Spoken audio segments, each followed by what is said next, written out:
Alhamdulillahilladzi bi'izzatihi ya'tazul mu'minun wa bi'inayatihi wa taufiqihi yartaji'ud dhalimun wa ashhadu an la ilaha illallah wahdahu la syarikalah wa ashhadu anna Muhammadan 'abduhu wa rasuluhu la nabiyya ba'dah amma ba'd.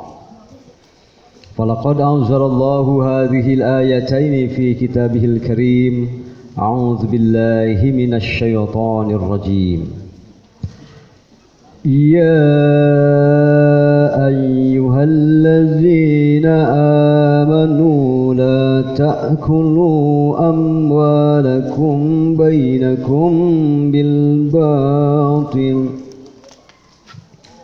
لا تأكلوا أموالكم بينكم بالباطل إلا أن تكون تجارة عن تراض منكم ولا تقتلوا أنفسكم إن الله كان بكم رحيما ومن يفعل ذلك عدوانا وظلما فسوف نصليه نارا وكان ذلك على الله يسيرا. Hai orang-orang yang beriman, janganlah kamu saling memakan harta sesamamu dengan jalan yang batil, kecuali dengan jalan perniagaan yang berlaku dengan suka sama suka di antara kamu. Dan janganlah kamu membunuh dirimu, sesungguhnya Allah adalah Maha Penyayang kepadamu. Quran surat 4 atau An-Nisa ayat 29 dan 30. Hadirin ikhwatu iman, duyufur rahman, tamu-tamu Allah, tamu-tamu yang dimuliakan.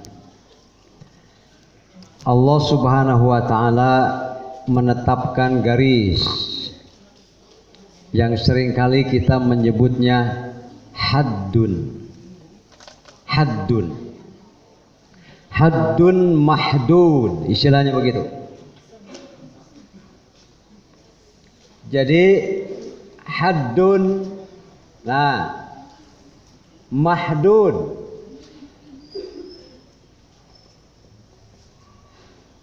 maknanya adalah asalnya larangan.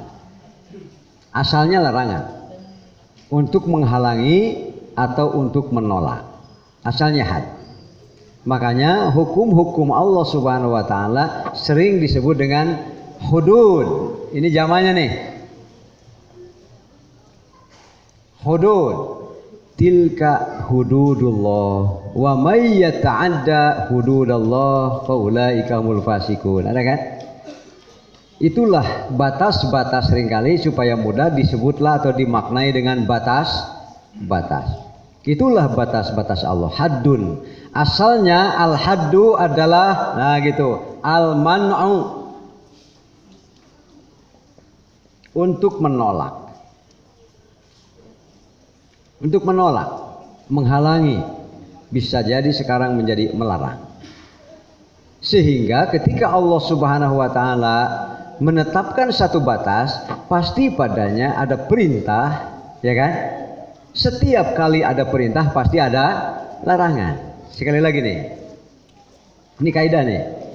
Kalau Allah Subhanahu wa taala menetapkan batas, batas itu artinya had atau hudud, ya kan? Pasti padanya ada perintah, ya kan? Dan setiap kali ada perintah pasti ada larangan. Itu adalah keniscayaan. Oleh karena itu digariskanlah oleh para ulama dalam salah satu kaidah yang mereka bakukan atau sepakati, gitu kan? Namanya kaidah mu'tabar. Mu'tabar sudah baku dan disepakati. Apa itu? Al-amru, amru bisyai'i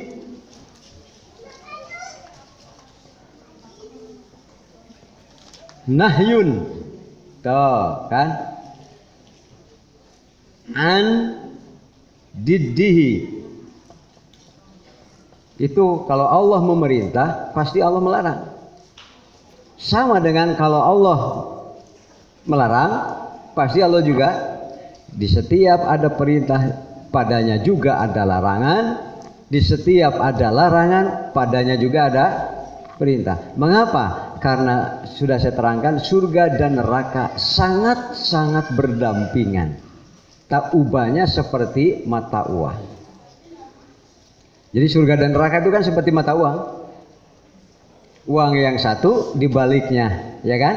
Mesti orang memberi gambar Garuda, dibaliknya lagi gambar orang. Nah, seperti itu gambarannya. Tipis sekali sehingga nanti yang mau ke surga melihat yang mau ke neraka.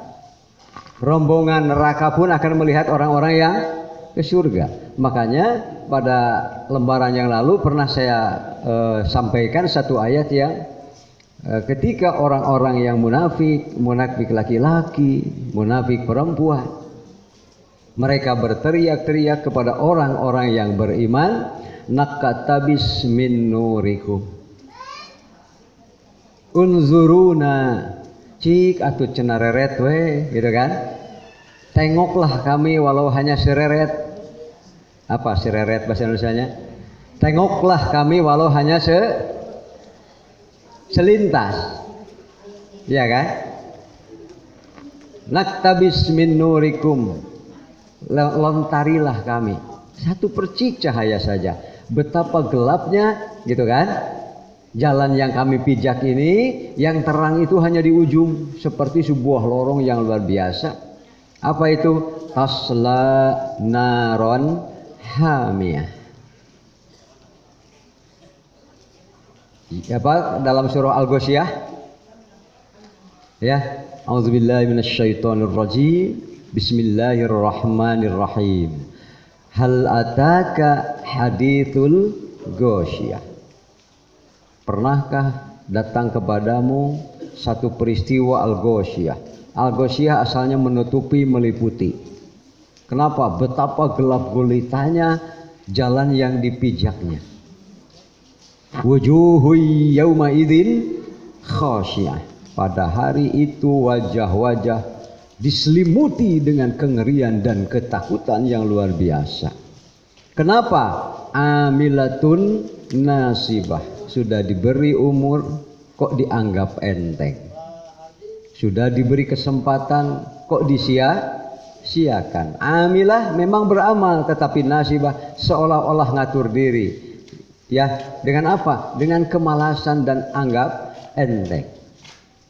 Sehingga nantinya akan melahirkan sifat yang disebut dengan batoron. Ini batoron. Nah, ya batoron atau sama dengan al-kibru. Al-kibru ketika sudah menghinakan orang lain lalu menolak kebenaran yang dibawa oleh orang yang dihinakannya. Amilatun nasibah, sehingga ia merasa cukup dengan amal yang ada. Kenapa itu dagu-dagu mereka sampai rapat ke dadanya, gitu kan? Tunduk kepala pandangan-pandangan mereka sampai dagu-dagu mereka rapat ke dada. Tasla naron, makin dekat kaki melangkah, makin nyata di hadapan matanya api yang menjilat-jilat. Maunya mundur lagi. Kata orang yang beriman bagaimana? Irji'u, ya balik lagi. Balik lagi. Dari mana kamu tadi? Kan tadi panas. Panas apa? Terang benderang, bahkan luar biasa. Selain terang juga panas karena sakit terangnya.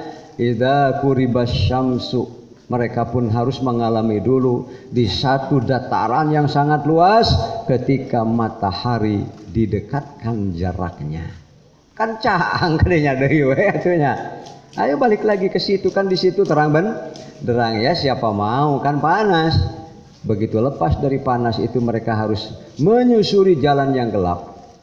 berdampingan terus, makanya surga dan neraka. Dalam ada kan babnya itu, saya lupa itu tawakal berapa?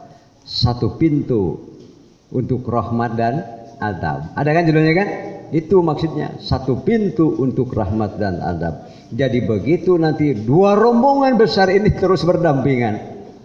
Yang lain bersukaria, cina istri saya mana istri saya? Ada. Bayangkan oleh bapak ibu ya kan? Sinin mana sinin? Oh gitu. Aki-aki mah di dia aki-aki apa? Di sana itu tidak ada aki-aki. Semuanya gagah, semuanya rata. Tingginya akan rata-rata setinggi Nabi Adam alaihissalam. Nah, karena merenang 18 meteran malah ya. Cekap 18 meter, insya Allah nanti dari sini ke Garut jadi sebentar. Guys, dari sini ke Garut sebentar Pak, kalau 18 meter. Sebab sekali ngalengkah kan setengah kilo, tenang ya. Gitu kan ya. Ini hanya sekedar gambaran dulu bahwa gitu kan Allah menetapkan had, artinya hudud al-man'u, sehingga akibatnya kalau Allah menetapkan aturan pasti isinya al-amru, perintah. Kalau Allah memerintah saat itu pun berarti Allah sedang itu otomatis itu. Kalau Allah sedang melarang berarti Allah sedang memerintah. Kenapa? Perintah akan sesuatu, niscaya larangan akan hal sebaliknya. Ya kan? Coba kalau ada perintah umpamanya apa? Aqimus sholata, dirikanlah oleh kamu sholat. Kan itu perintahnya wajib tuh. Yang dilarang apa? Yang dilarang adalah kita jadi hamba Allah yang tidak melakukan dan menegakkan sholat. Maka kalau sholatnya wajib berarti meninggalkannya menjadi haram. Begitu seterusnya. Al-amru bisyai'i nahyun an diddi. Hadirin yang keiman yang dimuliakan Allah Subhanahu wa taala. Nah, sekarang ini ada hudud baru nih, gitu kan? Kita baca bahwa Allah Subhanahu wa taala itu ada menurunkan agama bagi semua nabi. Kemudian ada salah satu prinsip, ya kalau salah sedikit saja ini kita bisa belok. Seperti satu mata uang, ya kan? Dengan dua balik yang berbeda. Ad-dinu as-samhah. Nah, al-hanafiyah.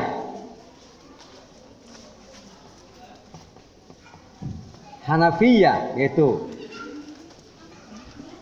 Ini hadis di Bukhari ada, di Muslim ada. Sahih nih hadis. Memang pendek hadisnya. Agama Islam ini as-samhah. As-samhah artinya maklum, mengerti siapa yang diajak bicara. Begitu as-samhah. Sehingga kalau pada orang itu ada kekurangan-kekurangan, otomatis Islam itu maafnya menyertai. Ada kesalahan-kesalahan, otomatis Islam itu memaafkan. Begitu Islam. Selalu maklum kepada kemampuan setiap individu. Si A dengan si B beda, Islam tahu. Tidak ada yang luput.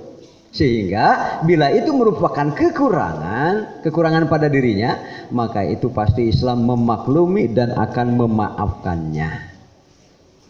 Makin besar kemampuan, hati-hati, makin besar bebannya. Bisa dipaham nih? Makin kurang kemampuan, ya kurang lagi bebannya. Karena la yukallifullahu nafsan illa wus.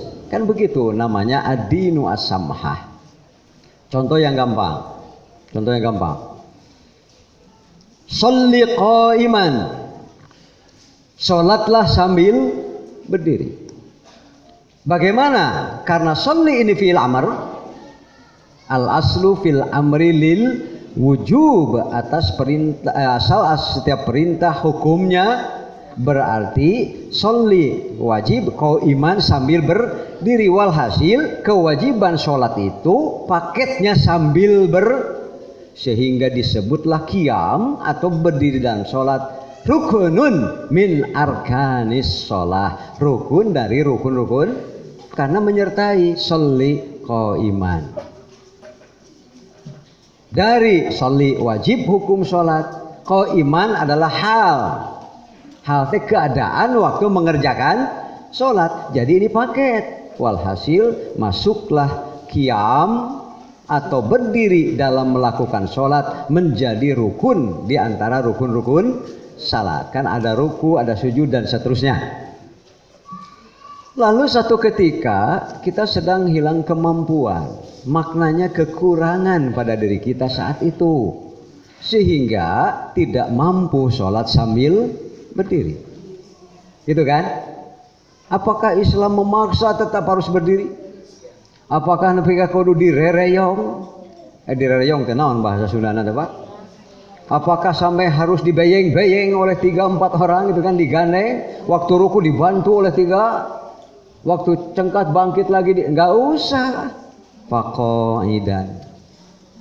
Silahkan, karena kemampuan berdirimu sedang tidak ada, lakukanlah sholat sambil duduk.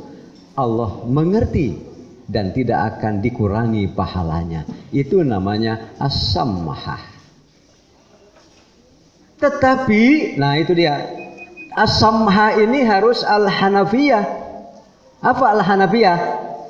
Sanes Hanafiyah, Hanabilah, Syafi'iyah, Malikiyah, bukan. Karena kalau itu Hanafiyah ada nama ulama namanya Hanafi. Tapi asal arti Hanif, ada kan Hanif? Fattabi'u millata Ibrahima Hanifa. Apa Hanif? Lurus, hanya menuju kepada Allah Subhanahu wa ta'ala dengan cara-cara hududullah, garis-garis yang telah ditetapkan oleh Allah Subhanahu, namanya jadi lurus. Jadi pemaaf tapi lurus, alias jangan bikin sendiri, ikuti saja. Makanya yassiru, ajak orang untuk berislam, beri mereka kepengetahuan dan kesadaran bahwa bila berislam dengan al-hanafiyah lurus, di dalamnya ada as-samhah. Kita akan maklum kepada siapa teman bicara kita. Kita harus paham, harus tahu. Tidak boleh memaksa di luar kemampuannya. Tapi jangan keluar dari hududul, berarti kudu cerdik, cerdas dan pandai, gitu kan?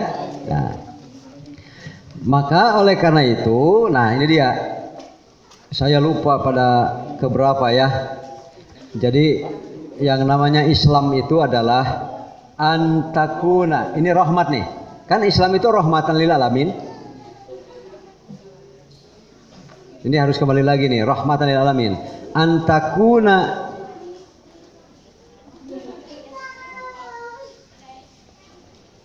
Antakuna masdaro khairin, itu linafsihi wa ghairihi. Ini rahmat ini. Bila engkau almarhum, minggu kemarin saya ada kesalahan nulis ya, lisaili wal mahrum kalakal lisaili wal marhum. Jadi nerangkeun almarhum. Ya, hari tadi itu almarhum, hari datang ke dia jadi almarhum. Jika nama tadi subuh anu maot, pokoknya lamun dina eta apa? Di masjid guys. Assalamualaikum warahmatullahi wabarakatuh. Innalil aya nu maot geus moal salah. Innalillahi wa inna ilaihi. Aduh, dah. Nih hendaklah engkau menjadi sumber khair. Ini rahmat ini. Jadilah engkau sebagai sumber khair, kebaikan, linafsihi. Linafsika berarti ya. Maaf ini salah. Tuh salah dewe. Tadina ada antakuna, ada ayakuna. Ini nih. Ayakuna, ya bukan antakuna. Hendaklah ia orang Islam, individu muslim, menjadi sumber kebaikan linafsihi, bagi dirinya, wa ghairihi, dan yang lainnya. Namanya rahmatan.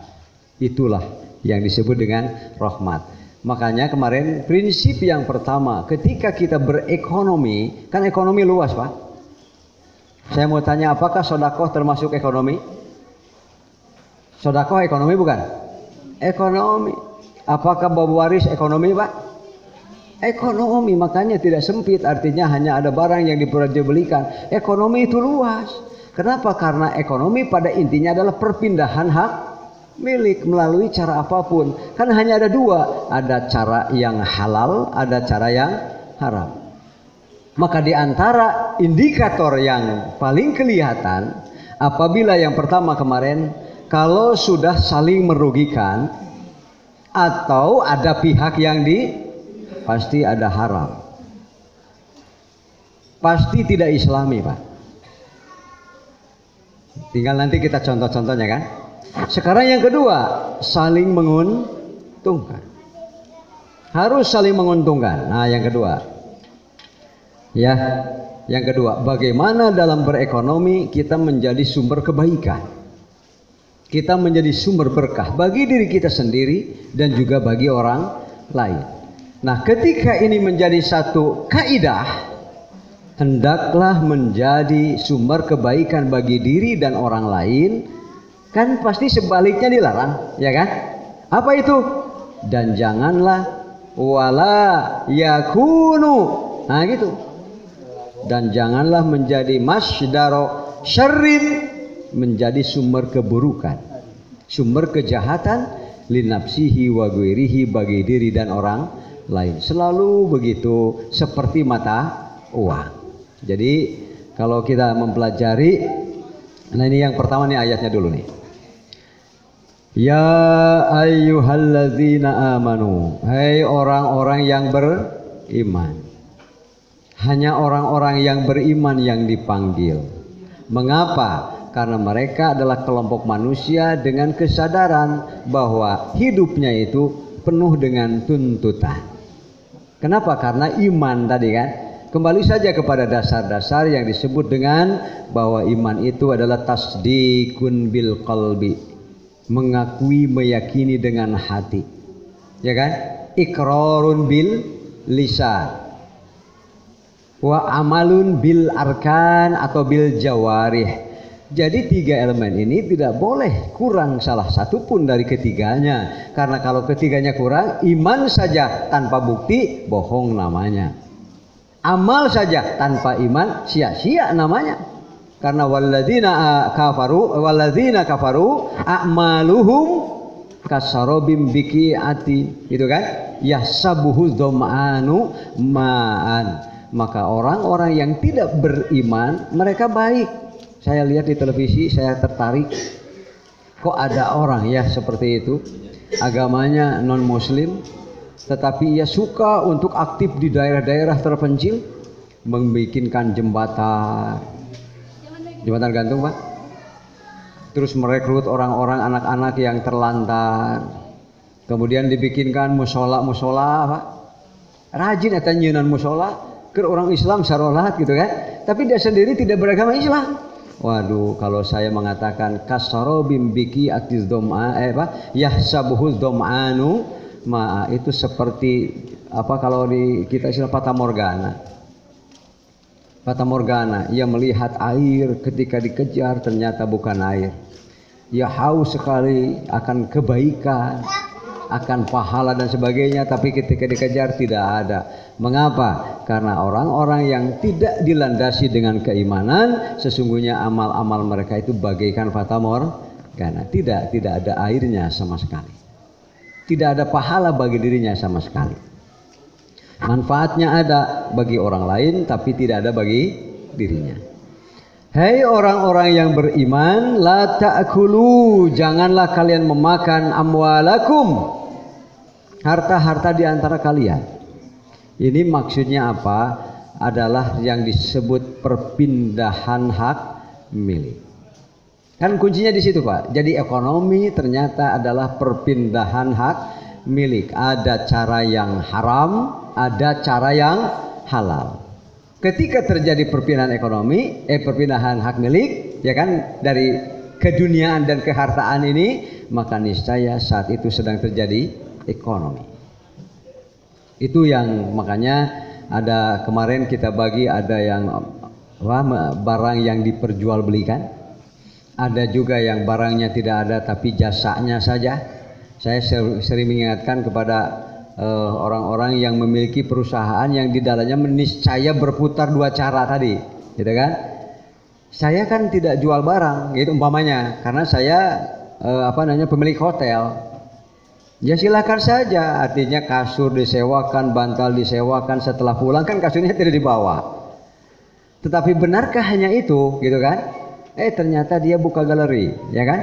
Dia belanja barang itu, ini dan sebagainya. Dia pun buka restoran, Pak. Di dalamnya itu. Kalau restoran berarti kan dia belanja barang.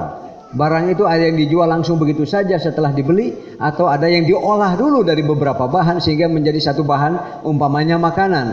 Itu sudah bukan jasa lagi tuh. Itu harus dipisahkan pembukuannya, karena di sini ada zakat tijaroh, disebabkan berlaku di situ memperjualbelikan barang.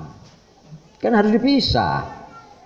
Ada buku besarnya, tapi juga harus ada buku kecilnya. Bahwa ini yang semurni jasanya, ini yang memang bergeraknya di bidang ada barang, komoditi yang diperjualbelikan. Nah, sehingga buku itu jadi dua. Aman ini zakat kewajibannya, sementara jasa infak kewajibannya. Kan sudah lain masalahnya.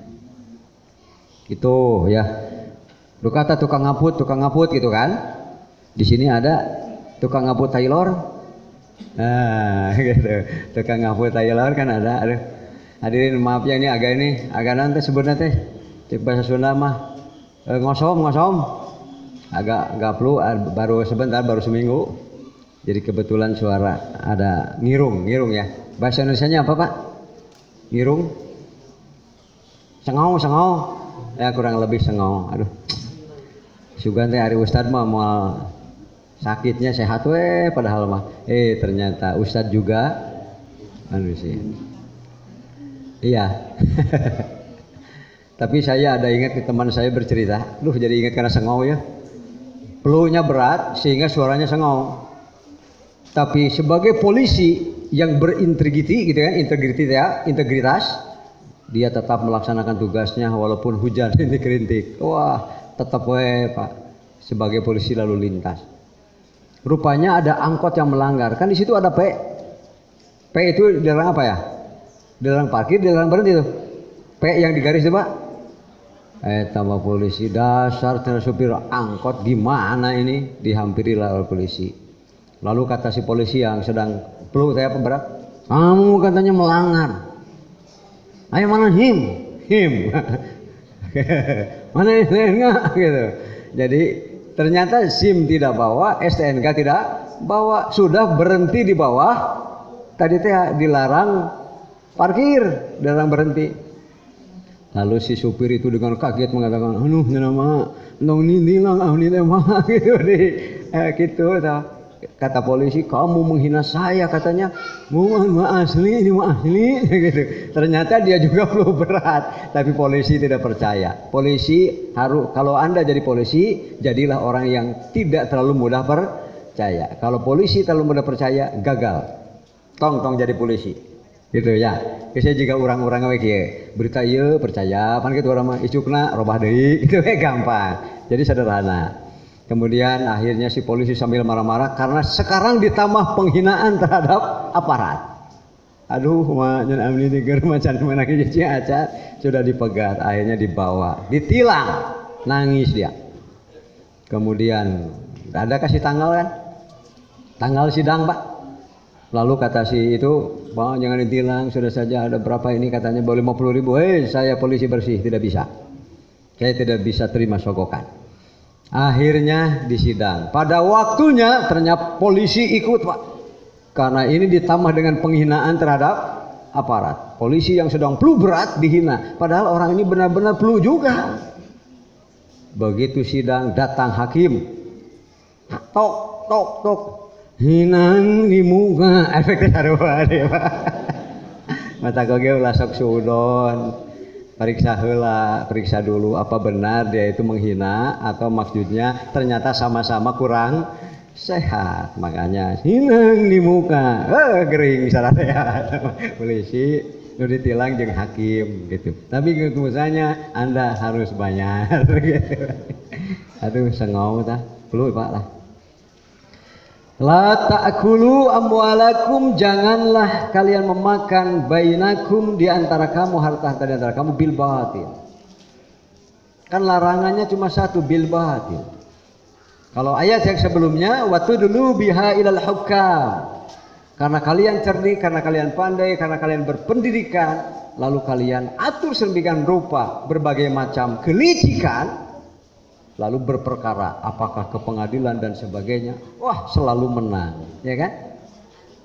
Tapi Abu Qatadah seorang ulama tabi'in mengatakan, wa'lam, ketahuilah, anna qada al-qadi, keputusan hakim apapun, la yuhillul laka haraman, tetap kalau kata hakim itu milikmu karena berdasarkan kecerdikan dan kepandaian, gitu kan? Tapi itu tetap tidak bisa menghalalkan yang haram. Intinya kan begitu, Pak. Silahkan aturan, cara dan sebagainya. Nanti akibatnya akan kelihatan di sini. Kalau ustadz-ustadz baheula, ustadz-ustadz dulu di Lembur suka mengatakan hati-hati dengan kelicikan. Karena ada kaidah, Pak, kaidah. Apa itu? Man lacako paluciko. Saya tahu, Pak. Siapa yang suka licik bakal dilicikan. Deui matakan deui man lacako apalkeun ka deui apalkeun man lacako paluciko gitu kan, bisa nulicik maka dilicikan deui, kan, hati-hati. Illa an takuna tijarah, kecuali kalau memang ada yang tadi itu bisnis, Pak. Jadi ketika kita sedang bersedekah, otak kita itu harus berpikir saya sedang bisnis. Bisnis is bisnis, tidak boleh diganggu. Ini Islam, Pak. Kalau kita mengatakan bisnis is bisnis, itu Islam. Islam banget, dan ini sudah dimanfaatkan oleh orang lain. Contoh begini, sederhana ini, nanti ada hadisnya ke bawah. Ketika ada seseorang yang datang kepada kita meminjam, bisa dipaham? Meminjam sesuatu, apakah uang, barang dan sebagainya. Maka kita akan, kalau dalam istilah perbankan mungkin ada apa? Orang yang suka surveinya kan? Advisernya juga nanti akan melihat, memeriksa dan sebagainya. Biasanya awal penyakit perbankan di sini biasanya, katanya begitu, Pak. Katanya ini ada permainan mulai dari yang disurveinya dengan yang surveinya. Hati-hati, itu mulai pintu dibuka untuk bisa ada lacako paluciko. Melicik bakal dilicik. Dengan berbagai komitmen dan sebagainya, perjanjian itu memungkinkan. Contohlah sederhana saya mau menganggunkan tanah, rumah dan sebagainya, bukan perusahaan. Kan nanti yang tim ahli datang tuh, hitung dan sebagainya sebagai akuntan resmi dari perbankan. Kalau yang benar lurus, Bapak, itu namanya as-samhah al-hanafiyah. Seadanya, objektif. Jangan lalu di belakang ada udah aja begini sehingga sebetulnya ini 7,5 miliar, udah aja, Pak, jadi 10 miliar, tapi yang 3 miliarnya buat saya dan kawan, kan bisa, Pak. Dan itu sangat memungkinkan untuk dilakukan. Bisa dipaham ya? Begitu. ATM saja kemarin ada berita dibobol di dalam dan di luar negeri kan? Tuh gitu, Pak. Jadi selalu saja ada celah-celah. Kenapa? Karena surga dan neraka itu rapat, amat sangat berdampingan, satu pintu untuk kesini belok jadi surga, kesini belok jadi neraka. Itu juga nanti kejadiannya. Itu ya, ini hanya sekedar contoh saja. Lalu ada orang pinjam kepada kita. Kita ini waktu orang datang, lalu orang mau pinjam kepada kita ini sebagai apa? Dan yang mau pinjam ini sebagai apa?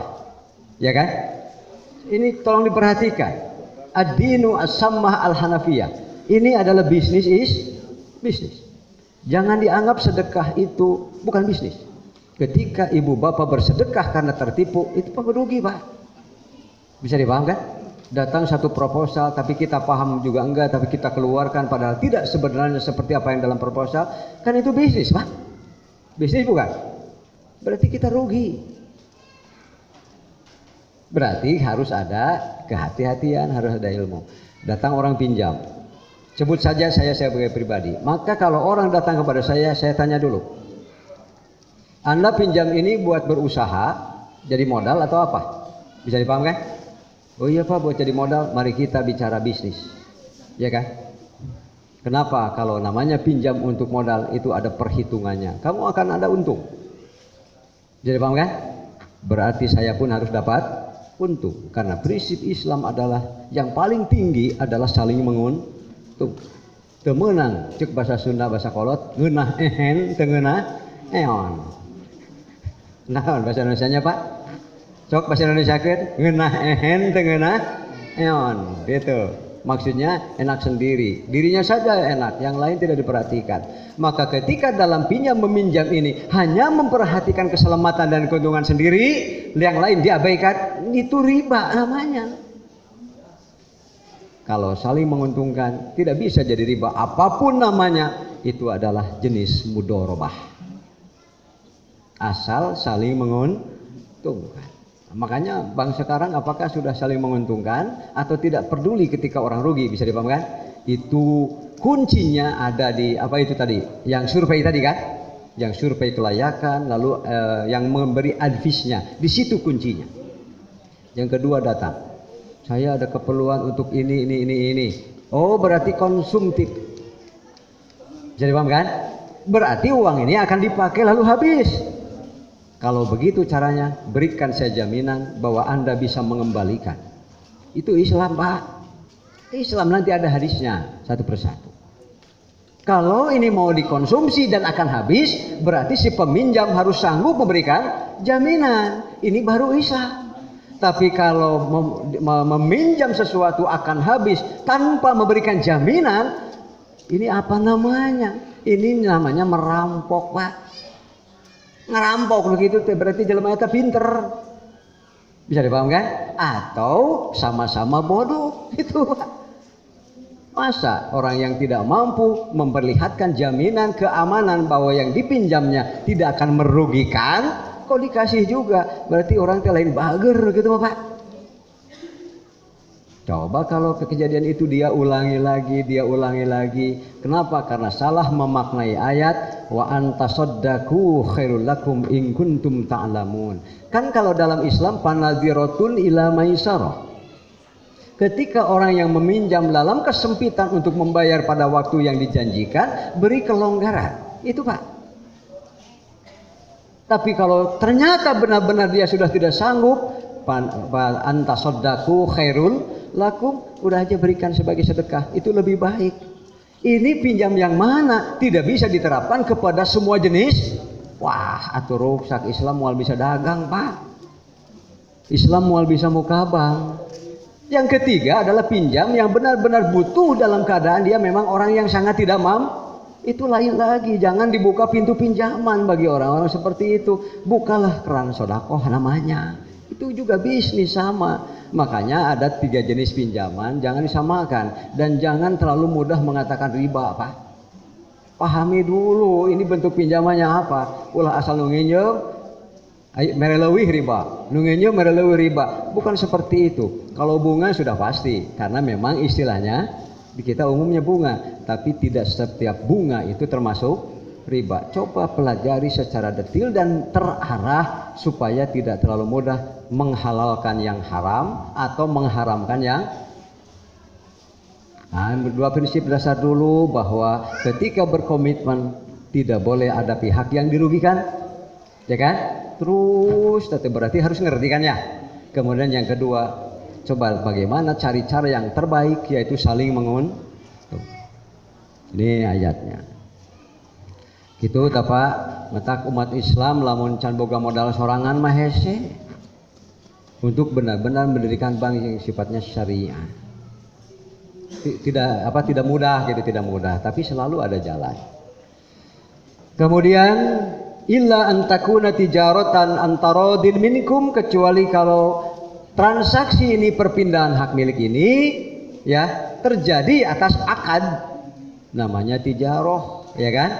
Tijaroh itu luas, yang kita sering artikan bisnis. Makanya bisnis is bisnis. Entong abung pedah ka anak, Pak. Tong abung pedah ka anak, tong abung pedah ka dulur.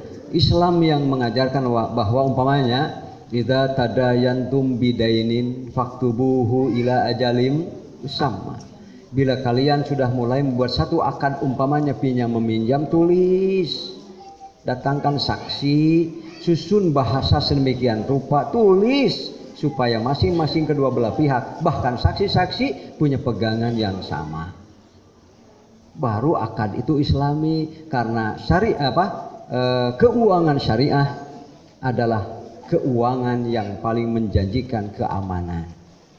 Kenapa? Karena keamanan adanya pada keamanahan, gitu kan? Islam luar biasa, Pak. Ngelaksanakeun nana we. Gitu teh ya. Gitu teh jeung teh kitu teh. Wa may yaf'al dzalika udwana, siapa yang melakukan demikian atas dasar permusuhan. Ini kejahatan ini. Enggak boleh kita berbisnis atas dasar pemusuhan. Nanti akan melanggar ad-dinu as-samha al-Hanafiyah. Justru itu garis-garisnya. Kemudian wadulman, apalagi kezaliman. Fasaufa nuslihi naro. Ini bisnis yang rugi. Bisnis yang paling rugi dan serugi-ruginya adalah berapapun dan apapun yang kau dapat di dunia ini karena kepintaran, kecerdasan memanfaatkan peluang-peluang. Karena kan yang namanya bisnis peluang, Pak. Yang namanya bisnis peluang. Tidak ada peluang, Mama. Bagaimana bisa bisnis, kan? Bisnis itu adanya di peluang. Tapi peluang itu bisa disikapi, ditindaklanjuti dengan halal, bisa disikapi dan ditindaklanjuti dengan haram. Bisa jadi kejadiannya sama. Nah, gitu kan? Ya, cek. Kalau bahasa Al-Ustadz Haji Usman Salahuddin, beliau mengatakan seperti jalan. Kita ketika di bawah melihat, jalan itu menanjak, ya kan? Tapi begitu sampai di atas melihat ke bawah, jalan ini juga, tapi ternyata jalan ini bukan nanjak tetapi menurun. Jalannya eta kene. Seperti itu juga peluang. Seperti itu peluang. Kemudian fasaufa nuslihi naro wa kana dzalika 'alallahi yasira. Itu semua bagi Allah gampang. Untuk memindahkan asalnya punya ini ke sini, asalnya punya ini ke sini, gitu kan? Makanya ada santri bertanya kepada ajengan. Kata santrinya, Mama pernah memberikan pelajaran kepada kami bahwa apa-apa itu harus atas izin Allah. Sehingga apapun kalau Allah tidak izin, tidak ada kejadian. Ya kan begitu kan? Kata si Mama, benar. Sadaqta, benar. Coba Mama bagaimana nih? Saya mau tanya. Ada seorang pencuri, ia tidur pula siang hari, sengaja mempersiapkan diri. Tujuannya apa? Tujuannya supaya ya nanti malam orang pada tidur, ya kan? Ngantuk dan kelelahan, maka si pencuri ini menjadi apa namanya? Kalau cenghar itu apa cenghar? Ya segar, jag-jago ringkas, gitu. Nah, begitu dia benar-benar ternyata dia tidur terus, Pak. Baru dia bangun justru pada saat orang-orang pun bangun lagi. Nggak jadi mencurinya. Apa sebabnya, Mama? Apa sebabnya dia tidak mencuri? Ya tidak jadi kan? Apa sebabnya tidak jadi? Karena dia tidur pulas. Siapa yang menidur pulaskan orang ini? Siapa, Pak? Izin. Kata si murid, kalau begitu apa salahnya orang ini? Kok dia dihukum atas perbuatan yang tidak dilakukan? Allah sendiri yang memberi izin atau tidak memberi izin. Ya, pinter lah santri teh, Pak. Lebah gitu nama gitu ya, rek ngakal naon ya. Berarti bakal aya akal. Kemudian ada seseorang udah mandi hari Jumat nih. Sudah mandi jam 10, sudah bersih, sudah mewangikan badan, pakai pakaian yang bagus, yang cek bahasa kolot mah dinas. Dinas teh serius, Pak. Sing dinas cenah nyarita teh. Lah dinas teh serius. Mereka mana Pak? Pada dinas tak berarti teman heureuy itu dituna kade kudu dinas. Angko dinas ari pakte ngarol-ngarol jeung catur. Wah teh dinas. Jadi caturna nu dinas teh berarti. Udah mandi, udah wangi berangkat, Pak. Mati di jalan. Hanya karena ia tersandung sesuatu lalu jatuh meninggal. Padahal sudah dekat ke masjid. Gak jadi, Mama. Karena apa? Karena tidak ada izin Allah. Coba yang mana yang salah, Pak? Harus dihukum atas dasar apa mereka? Bisa dipaham ya? Bisa dipaham? Lamun ku polisi, Pak, geus aman dah si bangsa teh mau ditewak. Nah, apa sare? Dia tidur dan dia tidak mencuri. Bisa dipaham ya? Tapi Allah beda lagi. Beda lagi. Allah itu tidak perlu melakukan penyelidikan. Ditingkatkan menjadi penyidikan. Didapatkan ada bukti dan alat bukti, bahkan ada saksi yang kuat. Cukup 2 macam saja, KPK sudah bisa nangkap. Dan dia sudah jadi tersangka, bukan terdakwa apa, tersangka. Nanti setelah komplit disidikan, dikulit, lalu dibikinlah BAP, serahkan kepada jaksa JPU tipikor, ya kan ya. Udah nanti jaksa itu kalau belum cukup pasti akan dikembalikan lagi. P21 berapa itu? Oh kegituan PP-an lah bukan. Kan begitu. Kalau Allah kan tidak begitu. Mengapa? Izin Allah itu ada 2 macam. Ada orang yang mencuri, jadi dia mencuri. Ada orang yang mau mencuri tapi tidak jadi mencuri. Yang ini dapat izin, yang ini tidak dapat izin. Dua-duanya sama. Kepada 2 orang ini Allah tidak ridho sedikit. Bisa dipahamkan? Bisa dipahamkan? Jadi izin Allah ada 2. Ada izin Allah yang Allah ridho, karena ia di jalan yang diridhoi Allah Subhanahu wa ta'ala. Begitu dia sudah mandi, ya kan? Kemudian sudah mewangi badan, melangkahkan kaki, itu malaikat menyertai mereka dan sibuk mencatat amal solehnya, nyaka surga tuh Pak. Ya kan? Jelema rek maut, tuluy kasarean, tuluy maut ka neraka, Pak. Padahal rek maut, Pak. Rek maut. Ade, rek maut tak gitu. Lah dibalikeun. Mau mencuri meninggal. Ya tidak diizinkan Allah. Apakah Allah ridho kepada orang itu? Tidak bisa. Itulah ad-dinu as-sammah al-hanafiyah. Berpijaklah di jalan, lalu lurus bertahan sesuai dengan kemampuan. Nanti kalau ada kekurangan, Allah terima, Allah maklum. Karena Allah sangat menerima dan memaklumi setiap kekurangan hamba. Asal jangan dibikin-bikin saja. Gitu ya. Man la cako, palu ciko. Kada apalkeun eta. Kalau sok licik, bakal dilicikan deui kayak orang. Aya hadisna depan ge aya dihanap lalu warateuy. Manya aya ustaz nerangkeun teu make dalilnya. Nah. Saking aturan ini dipahami oleh sahabat, tetapi menjadi sangat khawatir para sahabat sampai enggan untuk bertamu, lalu makan-makan jadi sieun. Apik teuing ngaranna. Sahabat jadi tidak mau bertamu, disuguhi jadi ragu-ragu, Pak. Takut melanggar ayat ini, la ta'kulu amwalakum bainakum bil khawatir. Nanti kalau disodorkan, ini yang buat saya sebenarnya yang mana? Mereka jadi takut. Apalagi kalau nggak tahu di sini ada yang mengalami atau tidak, Pak. Ayat 2 ada peristiwa ya, Imam. Ini guru saya ini, kebetulan dengan saya menamu bebarengan. Kemudian disuguhi makanannya dari gedang, Pak, dari gedang, pepaya muda, entah diapakan jadi hasil pengajaran bulat-bulat, segar itu, gitu. Karena orangnya tinggi dan ramuannya panjang dan besar, lalu dia ngodok. Kalau saya kan tangan kecil, ngodok 2, 3, masih selamat ngangkat. Tapi begitu dia ngambil 3 digini, Pak, nggak bisa keluar tangannya, keangkat kelerna, Pak. Terus saya kikiran, Ustaz, raga-raga ngera 2, canakna hiji, raga-raga 2, balonyon baru bisa keluar.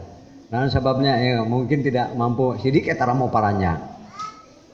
Terus tinggal 1 lagi, Pak. Kita aja putu. Bu, teteh makanan 9 putu yang ada kalapanya gitu kan, baru dan sebagainya. Aduh sengit teh. Ini udah makan. Tinggal 1 lagi, Pak. Mangani aya opatan. Mangga cenah, Pak. Kata seorang, atuh mangga. Oh, gitu, Pak. Cek seorang deui, ya sok. Ini mah serius mangga. Karena pas semuanya pada diam, akhirnya bareng, Pak. Bareng eta anu yang lebih dulu mas set udah berhasil dia, yang lainnya abdi mah resep pisan kalapana cenah. Abdi mah resep pisan kana kalapana. Aduh tamaisin ya. Jadi ragu-ragu para sahabat. Lalu turunlah lagi ayat An-Nur 61. Laisa 'alal a'ma harajun wala 'alal a'raji harajun wala 'alal maridi haraj wala 'ala anfusikum an ta'kulu min buyutikum aw buyuti abaikum aw buyuti ummahatikum aw buyuti ikhwanikum أو بيوت أخواتكم أو بيوت أعمامكم أو بيوت أماتكم أو بيوت أخوالكم أو بيوت خالاتكم أو ما ملكتم مفاتحه أو صديقكم ليس عليكم جناح أن تأكلوا جميعا أو أشتاتا فإذا دخلتم بيوتا فسلموا على أنفسكم تحية من عند الله مباركة طيبة كذلك يبين الله لكم الآيات لعلكم تعقلون. Tidak ada halangan bagi orang buta, tidak pula bagi orang yang pincang, tidak pula bagi orang yang sakit, dan tidak pula bagi dirimu sendiri makan bersama-sama di rumah kamu sendiri. Ayo undang, gitu kan? Ini yang sahabat sampai tidak mau bertamu, kalau disuguhi pada diam, takut melanggar ayat di atas. Apik teuing Pak, tidak akan bisa kita berekonomi. Ya kan? Apik teuing tidak bisa berekonomi, mustahil bisa bersaing dengan orang lain. Jadi itulah asam mahalah nafiyah teh, ilmu sebetulnya yang luar biasa, yang tidak henti-hentinya harus digali. Kemudian di rumah-rumah kamu sendiri atau di rumah bapak kamu, di rumah ibumu, di rumah saudaramu yang laki-laki, di rumah saudaramu yang perempuan, di rumah saudara bapakmu yang laki-laki dan di rumah saudara bapakmu yang perempuan, di rumah saudara ibumu yang laki-laki, di rumah saudara ibumu yang perempuan, di rumah yang kamu miliki kunci-kuncinya karena dititipkan dan sebagainya, atau di rumah kawan-kawanmu. Ayo makan-makan biasa. Ya. Boleh, halal hukumnya. Tidak ada halangan bagi kamu makan bersama sama mereka atau sendirian. Maka apabila kamu memasuki suatu rumah dari rumah-rumahmu, ya kalaupun kita rumah sendiri Pak, tidak ada siapa-siapa, tetap fasallimu ala anfusikum. Kalian salam paling tidak untuk dirimu sendiri, tahiyatan itu bentuk ya kan? Min indillahi mubarakah. Memang begitu. Ya, sebelum kita menghormati orang lain, hormati diri kita oleh diri kita sendiri. Makanya walaupun masuk rumah sendirian tetap assalamualaikum. Itu ini ayatnya. Kemudian kadzalika yubayyinullahu lakumul ayati la'allakum taqilun dan seterusnya. An Abi Hurairah radhiyallahu anhu qala, dari Abu Hurairah semoga Allah senantiasa meridhoinya, ia berkata, kana lirajulin ala nabi sallallahu alaihi wasallam sinnun minal ibil. Nabi satu ketika pernah meminjam seekor anak unta berumur 1 tahun untanya. Jadi ala rajulin.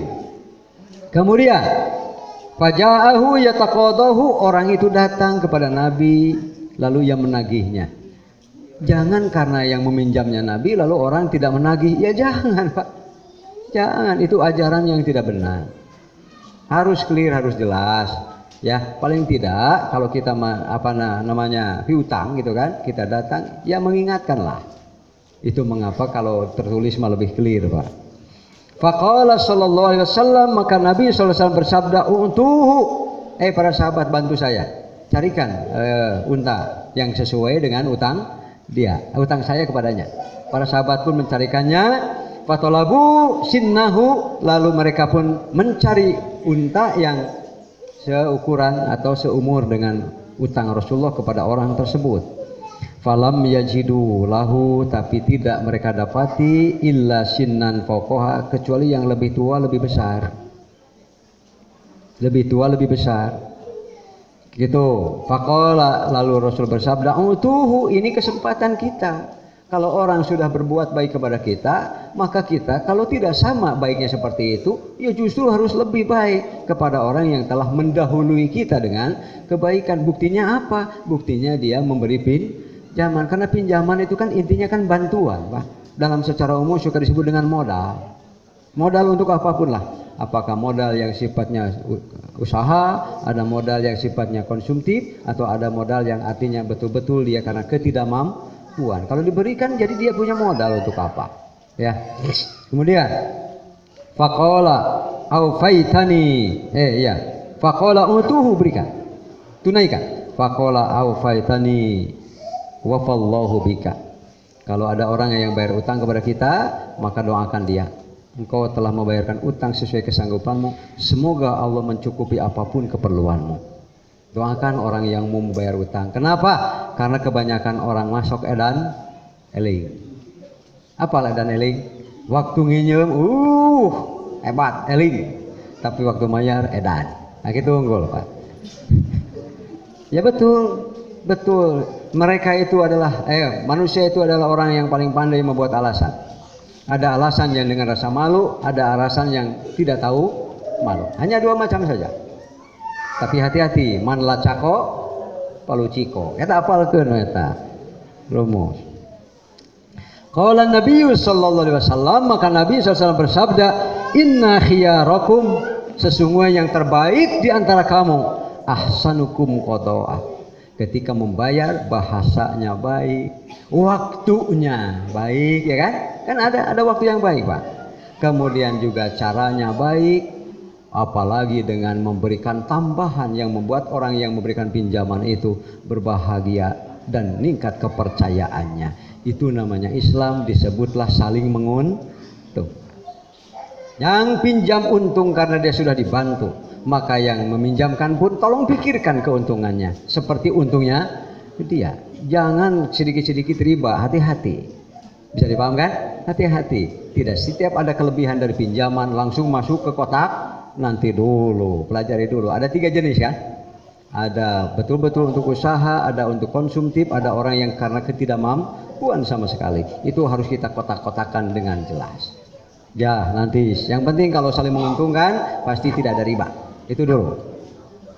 Kemudian an Abi Hurairah radhiyallahu anhu yaqul, dari Abu Hurairah semoga Allah meridainya, ia berkata, qala Rasulullah sallallahu alaihi wasallam, Rasulullah sallallahu alaihi wasallam bersabda, matlul ghaniyyi dzulmun.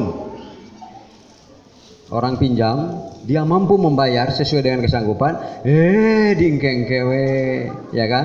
Apalagi kalau tidak ditagih, sengaja pura-pura lupa. Dzulmun, kedzaliman. Itu merugikan siapa? Merugikan orang yang memberi pinjaman. Sebetulnya dia sendiri yang paling itu yang tidak sadar. Dia lupa bahwa man lacako palociko. Kade sama apal ke bahaya eta mah. Terakhir, an Abi Hurairah radhiyallahu anhu an Nabi sallallahu alaihi wasallam qala man akhadha amwalan nas, siapa yang mengambil harta orang, ini yang disebut dengan bisnis tadi kan, intinya adalah terjadi perpindahan hak. Nah, pakai judul akhadha, mengambil, bukan mengambil begitu saja Pak, ini harus diartikan secara luas bahwa terjadi perpindahan hak milik. Kemudian yuridu adaha, maksudnya kalau pinjam, dia memang bermaksud mengembalikannya. Gitu. Waduh, Pak. Kalau kita meminjam, lalu kita dengan niat mengembalikannya dan usaha mengembalikannya, maka sesungguhnya sudah dalam jaminan Rasulullah Sallallahu Alaihi Wasallam. Hakikatnya kita tidak punya utang apa-apa, Pak. Kalau kita meninggal, selesai dan tidak akan jadi penghalang kita ke surga. Itu amannya niat baik dan terus diusahakan. As-Samhah al-Hanafi. Jangan hanya tahu keperluan kita saja, kebutuhan kita saja, lalu kita tidak peduli apa perlunya, apa kondisi dan seterusnya orang yang kita pinjami uangnya. Kemudian waman akhadha yuridu itlafaha, tapi siapa yang dia mengambil terjadi sesuatu tetapi dia ingin merugikan, ingin menzalimi, ingin menjahati, ingin meliciki, maka Allah Subhanahu wa taala menegaskan atlafahullah. Nanti Allah kalau merusak seseorang, Allah Maha mampu. Harus seperti apa rusaknya, maka Allah Maha mampu. Man lacako ataya Pak dalilna teh gitu. Demikian dulu Ibu Bapak dengan Allah Subhanahu wa taala. Semoga kita ini usaha untuk menjadi sumber kebaikan bagi diri dan yang lainnya. Ini yang sudah saya informasikan sebelumnya. Tahu kan? Tafsir bil ma'sur. Cara Ustaz Usman di sini yang salamar kayak saya begini kan? Tapi saya berusaha untuk membuatnya menjadi bahan khutbah. Bisa untuk Idul Adha, Idul Fitri, untuk Jumahan, silahkan tinggal diatur lagi. Kalau Bapak Ibu mau, silahkan saja ambil. Di sana ada, di sana silahkan saja ambil Pak. Setelah itu pergilah setelah membayar. Demikian. Kenapa? Karena harus saling menguntungkan. Aku qouli hadza wa astaghfirullahi wa lakum. Wassalamualaikum warahmatullahi wabarakatuh.